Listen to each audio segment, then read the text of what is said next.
So today we're painting another roaming monster from Massive Darkness 2 who's primed in skeleton bone, and this is Lyidan. So this is a cool looking roaming monster. We're going to be doing some really cool contrast paints today, actually. Not the new ones, not yet, but we're starting off with some mummy robes for the skin of this intimidating monster.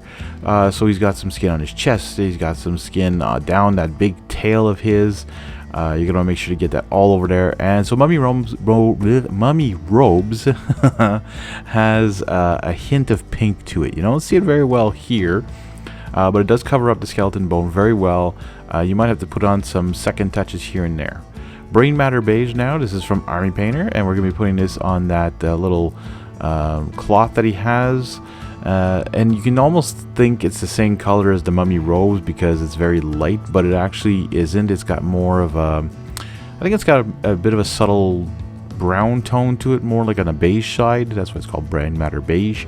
Now we're going to be doing those wonderful wings with Sepia. This is a Game Ink by Vallejo, and I wanted his wings to have this really beautiful leathery look, and I had actually tested a couple other colors on it before. You may have got a glimpse of that before I went over it, but I didn't like how they turned out. But this one turned out really nice for his beautiful wings, and you can see the Game Inks work really well, almost like a speed paint, contrast paint.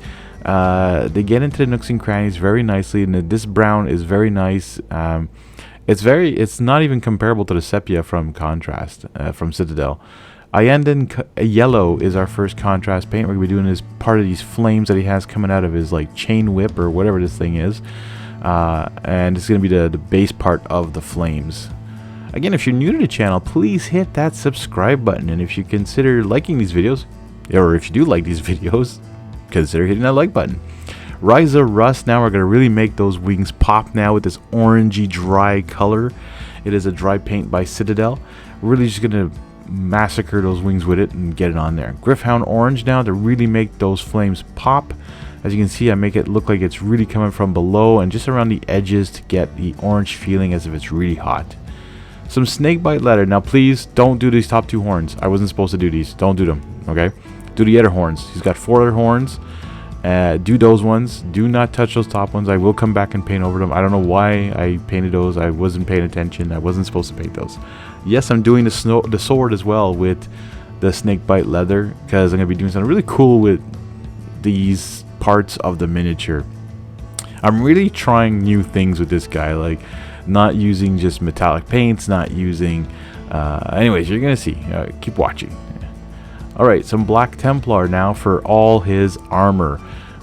This would have been cool with that new contrast black Legion, but I didn't have it yet when I recorded this video, when I was painting this miniature, so it's going to have to be black Templar, but it does a great job on top of the skeleton bone.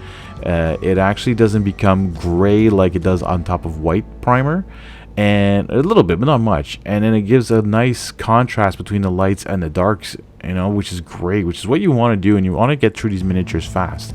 Again, I am no master painter like there are some out there that do stippling, layering, and all this blah blah. No, I get these table ready, not parade ready. Amber skin now to cover up those weird horns that I decided to paint a while ago with some Snakebite leather. I just couldn't find a way to make these horns the way I wanted them. They have like this gray tone to them. I could have maybe put some gray, like a light ash gray or something, and then I don't know, but the bone color here, or whatever I'm using here, is I think better. It is a skin tone, I know that from Army Painter, but I think it's much better than having those leather brown again. Plus it would have matched like too much of the other stuff, and those horns were supposed to pop a little bit more. So Sigmarite, we're going to dry brush on top of the Snakebite leather, and you can see that it's making it like a golden shadow or a golden shine to it, and I find it looks really good on top of that Snakebite leather. And then we're going to use some Necron compound on top of the black Templar to give that the shining armor look. So again, we're not using metallics underneath a contrast paint, which you could have done. You could have painted everything with like Steel Legion or Steel Knight Legion, whatever it's called, Steel Legion, Legion Steel, whatever. Nuln oil. Now we're going to ruin some of these parts of the miniature with Nuln oil. I say ruin, but it's not really. I mean, on the chest it did a really great job. On the horns, it just made it look chalky, or choppy. I don't know what you want to call that. And then on the tail and the rest of the skin, it just darkened it down a little too much.